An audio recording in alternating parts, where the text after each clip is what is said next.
Good morning, dear student. Welcome back to the online class. This is the class of science, belongs to the class 7th. Student, इसमें हम पढ़ रहे थे chapter 2 that is nutrition in animals. इसके कुछ topics हम पढ़ चुके थे, बट यहाँ से मैं फिर से इसको एक क्विक समरी के फॉर्म में आपको समझाऊंगी. न्यूट्रिशन इन एनिमल, इससे पहले हमने पढ़ा था न्यूट्रिशन इन प्लांट्स. न्यूट्रिशन हमें क्यों ज़रूरी है? न्यूट्रिशन हमें कहाँ से मिलता है? फूड से, है ना. अगर आपसे बेसिकली क्वेश्चन पूछा जाए तो न्यूट्रिशन कहाँ से मिलता है? फूड से मिलता है. न्यूट्रिशन क्यों ज़रूरी है? बॉडी की ग्रोथ के लिए, और जो हमें और डिफरेंट टाइप्स ऑफ वर्क करने होते हैं उसके लिए हमें एनर्जी चाहिए. यानी हमारी बॉडी को मूव करने के लिए भी क्या चाहिए? एनर्जी चाहिए. तो वो एनर्जी हमें कहाँ से मिलती है? न्यूट्रिशन से. और न्यूट्रिशन कहाँ से मिलता है? फूड से होता है. ओके तो आपने प्रीवियस चैप्टर में देखा था कि जो प्लांट्स होते हैं उनके पास कुछ ऐसी क्वालिटीज़ होते हैं जिनसे वो अपना फूड सेल्फ प्रिपेयर करते हैं, है ना, by the process of photosynthesis. बहुत इंपॉर्टेंट है, इसको हमेशा याद रखिए. ये आपका लाइफ टाइम ये चीज़ें आपको याद रहनी चाहिए, ठीक है. लेकिन एनिमल्स ऐसा नहीं कर सकते. क्यों? बिकॉज एनिमल्स के पास ऐसी कोई स्पेसिफिक कैरेक्टरिस्टिक्स है, ऐसा कोई स्पेसिफिक कैरेक्टर नहीं है जिससे वो अपना फूड खुद प्रिपेयर कर सके. सो एनिमल जो होते हैं वो फूड के लिए डायरेक्टली और इनडायरेक्टली किस पर डिपेंड होते हैं? एनिमल्स पे. All the living organism directly और indirectly depends on the plants. Okay तो ये जो है फूड है वो किस किस किस चीज़ में यूज़ किया जाता है? जो बॉडी की ग्रोथ होती है, डेवलपमेंट के लिए, repair of the body and for performing various function. तो ईच एंड एवरी फंक्शन के लिए हमें किस चीज़ की ज़रूरत होती है? एनर्जी की ज़रूरत होती है. और एनर्जी हमें किससे मिलती है? फूड से मिलती है, ठीक है. फूड में बहुत सारे कंटेंट्स होते हैं जैसे कि carbohydrate, protein, fats, minerals, vitamins, ठीक है. ये सारे कॉम्प्लेक्स फॉर्म होते हैं, है ना. तो जब इनको जो है एज सच जो है वो यूटिलाइज़ नहीं किया जा सकता, यानी कि डायरेक्ट कार्बोहाइड्रेट से एनर्जी नहीं ली जा सकती. तो क्या होता है कि कुछ प्रोसेसेस होती है जिनसे इन कॉम्प्लेक्स सब्सटेंस को सिंपलर फॉर्म में, सॉल्युबल फॉर्म में ब्रेक डाउन किया जाता है. ओके सो डेफिनेशन हो गई कि एनिमल न्यूट्रिशन क्या होता है. एनिमल न्यूट्रिशन जो एक प्रोसेस होती है बॉडी में जो फूड को इनटेक कहते नहीं, पहले फूड को लेना और उसका यूटिलाइजेशन यानी कि उसका use in the growth of body and energy. Okay जितने भी ह्यूमन बींग्स होते हैं वो सारे होलसम फूड होते हैं. यानी मेजॉरिटी ऑफ एनिमल्स जो होते हैं वो कैसा उनका न्यूट्रिशन होता है? होलोजोइक. होलोजोइक का मतलब क्या होता है कि जो रेडीमेड सॉलिड होता है for liquid organic food is called holozoic nutrition. यानी कि वो सब तरह के फूड को क्या कर सकते हैं? खा सकते हैं. तो उन्हें क्या कहते हैं? होलोजोइक न्यूट्रिशन कहते हैं. डिफरेंट स्टेप्स ऑफ, है ना. तो क्या करते हैं, जो सॉलिड रेडीमेड सॉलिड होता है उसको किस में कन्वर्ट कर देते हैं? लिक्विड फॉर्म में, लिक्विड ऑर्गेनिक फूड में से कन्वर्ट कर लेते हैं. That is called holozoic nutrition. Holozoic nutrition में 5 स्टेप्स इन्वॉल्व होते हैं, ठीक है.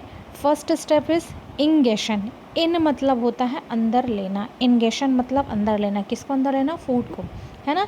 तो फूड को अंदर लेना with the help of mouth, that process is called ingestion. या इसको नॉर्मल भी कहते हैं taking of food into the body. Okay next हो गया डाइजेशन. डाइजेशन का मतलब क्या होता है? जो कॉम्प्लेक्स का कंपाउंड आप लिए, जैसे कि अभी हुआ कार्बोहाइड्रेट, फैट, प्रोटीन, मिनरल्स, ये सारे क्या हैं? कॉम्प्लेक्स फॉर्म में है. अभी आपने देखा कि उसको क्या होता है? डायरेक्टली उसको यूटिलाइज़ नहीं किया जा सकता. तो जैसे ही जब हम फूड के थ्रू वो जाता है हमारी बॉडी में, तो क्या कहते हैं उसको? सिंपलर सॉल्युबल फॉर्म्स में. सॉल्युबल मतलब जो घुल जाए, है ना, उस फॉर्म में उसको क्या किया जाता है? कन्वर्ट किया जाता है with the help of some enzymes and with the help of chemical substance, ठीक है. इन कॉम्प्लेक्स फूड को सिंपलर फूड में ब्रेक डाउन किया जाता है. This process is called digestion. Third is absorption. Absorption क्या होता है? Taking in of soluble nutrients by the body cells. जो बॉडी की सेल्स होती हैं वो क्या करती हैं? वो सॉल्युबल न्यूट्रिएंट्स, यानी कि जब कॉम्प्लेक्स से टूट गया सिंपल सॉल्युबल में, तो अब बॉडी के सेल्स यानी कि जो ब्लड है वो सारा क्या करती हैं? वहाँ से न्यूट्रिशन को एब्जॉर्व करती हैं. Assimilation, utilisation of absorb nutrient by body cells. अब बॉडी के जिस जिस पार्ट में जितनी भी न्यूट्रिशन या जहाँ पे एनर्जी की ज़रूरत है वहाँ पर उस न्यूट्रिशन, जो एब्जॉर्ब न्यूट्रिशन है, उसको वहाँ पर पहुँचाया ताकि वो एनर्जी के फॉर्म में कन्वर्ट होकर उस वर्क को परफॉर्म करें, ठीक है। And then last but not the least is egestion. First is ingestion यानी पहले इनटेक करना, अब ईजेशन यानी कि बॉडी से क्या करना, जो भी वेस्ट प्रोडक्ट है उनको क्या करना, बाहर निकालना। That is called removal of undigested waste product from the body is called egestion. तो there are 5 steps which are related to the holozoic nutrition, very important. First is ingestion, second is digestion, third is absorption, fourth is assimilation and last is ingestion. Okay तो जिस तरह से आपने देखा कि different types के plant होते हैं, यानी मैंगो ट्री हो गया, ट्री तो वही है, तो मैंगो पे बनाना तो नहीं निकलता है ना, सबके शेप अलग हैं, सबकी साइज़ अलग है। उसी तरह से इस वर्ल्ड में मेनी टाइप्स ऑफ एनिमल्स पाए जाते हैं, है ना। तो जब मेनी टाइप्स ऑफ एनिमल्स हैं, तो जैसे कुछ फ्रूट समर में होते हैं, कुछ फ्रूट आपको विंटर में मिलते हैं, है ना। इसी तरह से जो एनिमल्स होते हैं उनमें जो होता है way of ingestion food is different, है ना। जैसे हम सीधा डायरेक्ट अपने माउथ से खाने को क्या कर देते हैं, अंदर इनटेक करते हैं। कभी फ्रॉग को देखो, फ्रॉग क्या करता है, वो अपनी टंग से, उसकी जो टंग होती है वो स्टिकी होती है, उससे वो क्या करता है, प्रे को कैप्चर करता है ना, उसके पास भी मुंह है, ठीक।